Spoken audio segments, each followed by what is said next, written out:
Hi everyone, good afternoon, welcome back to my new blog. कैसे हैं आप सब? उम्मीद है आप सब स्वस्थ होंगे, मस्त होंगे। और मैं अपना बताऊं तो मैं भी बहुत अच्छी हूँ। आज है मंडे 21 अप्रैल एंड आज ना फंक्शन है हमारा। नेपाल का ना न्यू ईयर होता है अप्रैल में, 15 अप्रैल, क्योंकि नेपाल में ना एक्चुअली वो बैसाख जेठ वाला न्यू ईयर मनाते हैं, बैसाखी वाला। तो आज फंक्शन है यूके में एंड तो हम लोग फंक्शन में जा रहे हैं। सिंगर वगैरह भी बुलाया हुआ है। इतना मुझे डिटेल में नहीं पता, बट जितना मुझे मास्टर जी ने बताया था। तो यस, आज हम लोग पार्टी में जा रहे हैं, न्यू ईयर पार्टी में। वैसे तो शाम को 6 बजे से स्टार्ट है एंड अभी मैं रेडी हो रही हूँ गाइज एंड आज मैं सूट पाने वाली हूँ। यस गाइज, मैंने सूट पा लिया और ये मेरा फुल लुक होने वाला है आज का। एंड अब मेकअप वगैरह रहता है जो कि मेरे पास करनी है, पता नहीं कब सीख पाऊंगी मेकअप और मैं आदिति की हेल्प लूँगी। एंड यस गाइज, ये मेरा फुल लुक है एंड हम लोग रेडी हो गए जाने के लिए। बहुत लेट हो रहे हैं इसलिए अभी मैं शायद ही ब्लॉग बना पाऊँगी, बाकी देखते हैं।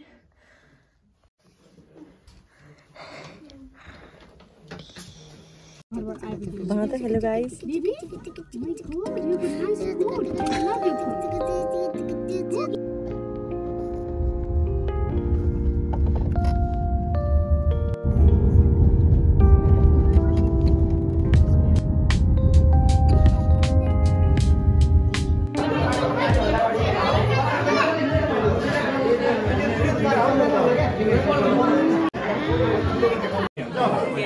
ज्योति और अब हमारी एंट्री हो रही है। लिटिल बिट शाय फील हो रहा है बट अच्छा लग रहा है। Thank you.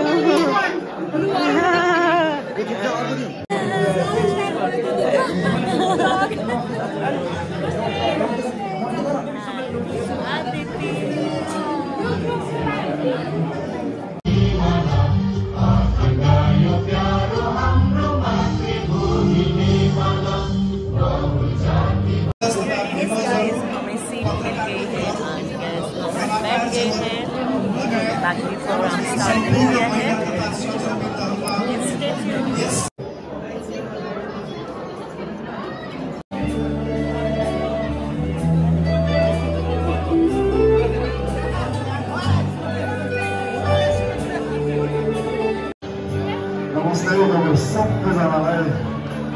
And especially our organizing team, I say thank you so much for having us tonight here, right? So from Paraguay. Answer you guys about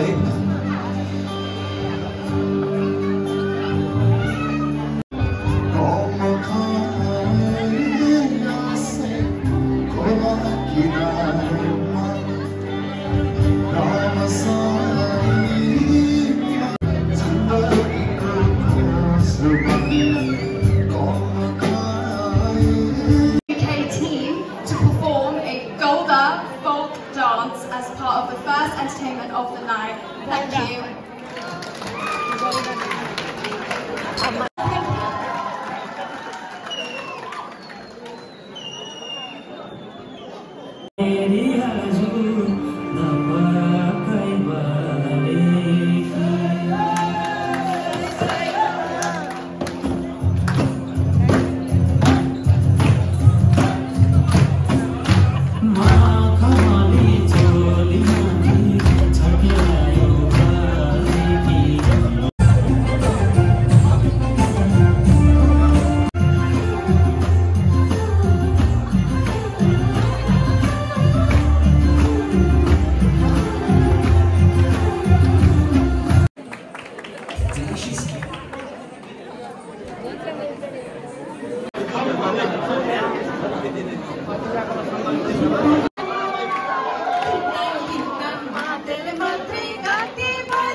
से हुँदैन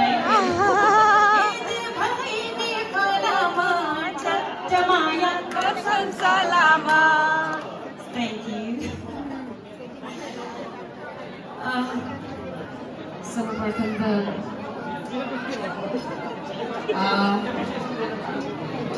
Nepalese British कम्युनिटीले आयोजना गर्नुभएको यस नयाँ वर्ष लाइभ म्युजिक कन्सर्टमा मलाई यहाँ नेतृत्व दिनुहुने हाम्रो नेपाली हुनुभएको छ। गाउने हो त्योभन्दा पहिला त मलाई सहीमा श्रेष्ठ भनेर चिनाउने गीत पनि त गाउनु पर्यो नि, हो कि होइन? सबैले साथ दिनुहुन्छ है? दिनुहुन्छ है? मोड चाहिँ नमान्नु होला, बिस्तारै नसाउँछु म तपाईँहरूलाई। सो सर्वप्रथम चाहिँ मलाई सहीमा भनेर चिनाउने गीत हेरेको हेरेकै म हुन्छु होला, एकदमै एउटा स्थायी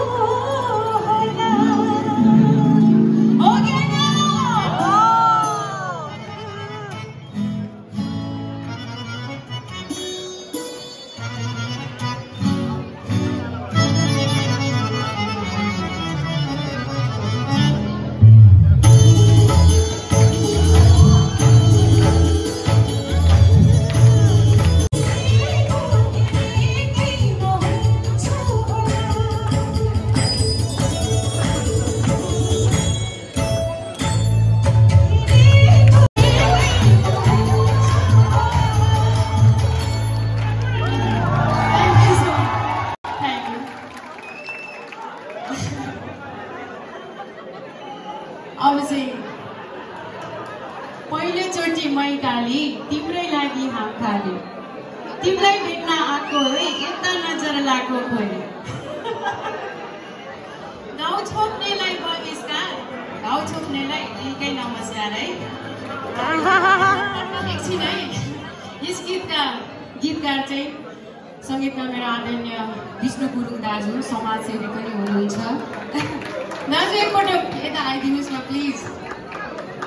अनि मलाई आफ्नै छोरी चेली सम्झेर नेपालबाट बोलाउनु भएर आफ्नै घरमा बास दिनुहुने मेरो दाजु, एकदमै एकदमै आभार प्रकट गर्न चाहन्छु दाजु। आशीर्वाद दिन चाहन्छु म। तपाईँको लेखेको गीत, कम्पोज गरेको गीत मैले गाउँदैछु, आशीर्वाद दिनु होला दाजु एकदमै। थ्याङ्क यू सो मच दाजु, थ्याङ्क यू। उहाँको लागि सबैले एकपटक जोरदार ताली बजाउनुहोस्। मलाई लन्डनमा आएर सबैले उत्तिकै माया गर्नुभएको छ, जहिले पनि आउँछु धेरै माया दिनुहुन्छ, स्नेह र शिवदाय हुनुहुन्छ हाम्रो। एकदमै सम्मान व्यक्त गर्न चाहे। सबैलाई उत्तिकै सम्मान छ, तपाईँहरू मेरो मनमुटुमा बसिसक्नु भएको छ, उत्तिकै सम्मान छ। सो अब चाहिँ पहिलोचोटि मै काली ट्र्याक प्ले गर्नु।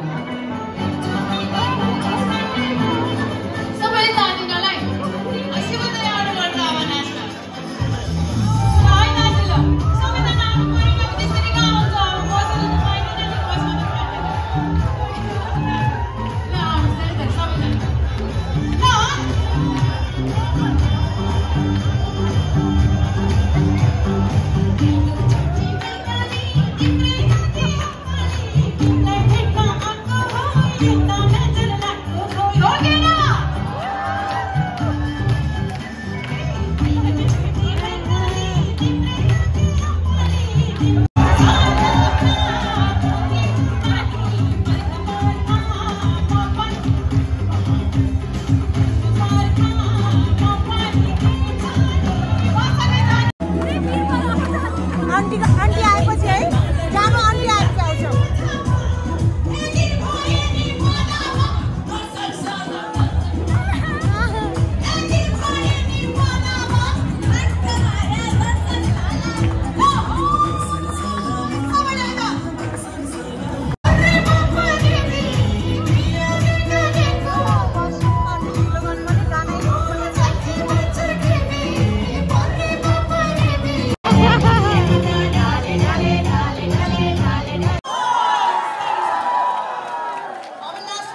मोटे मोटे मोटे मोटे।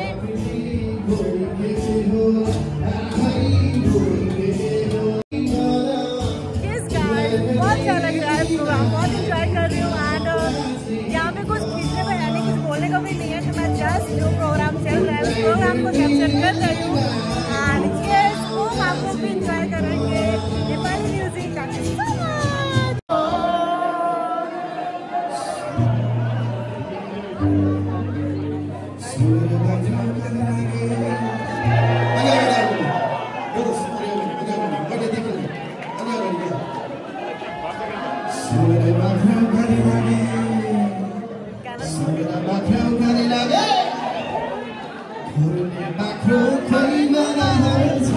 Auntie झुमके बुला के आंटी आउनु आउनु आउनु झुमके बुला के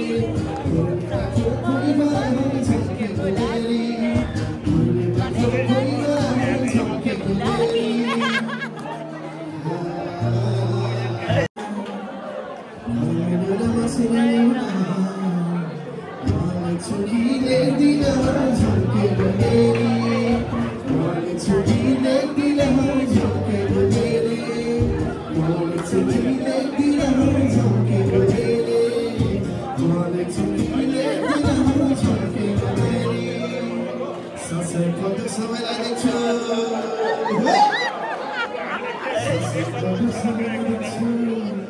गाना याद नहीं झुमके बुलेली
मेरो व्यक्तिगत अनि हाम्रो संस्थाको तर्फबाट धेरै धेरै धन्यवाद।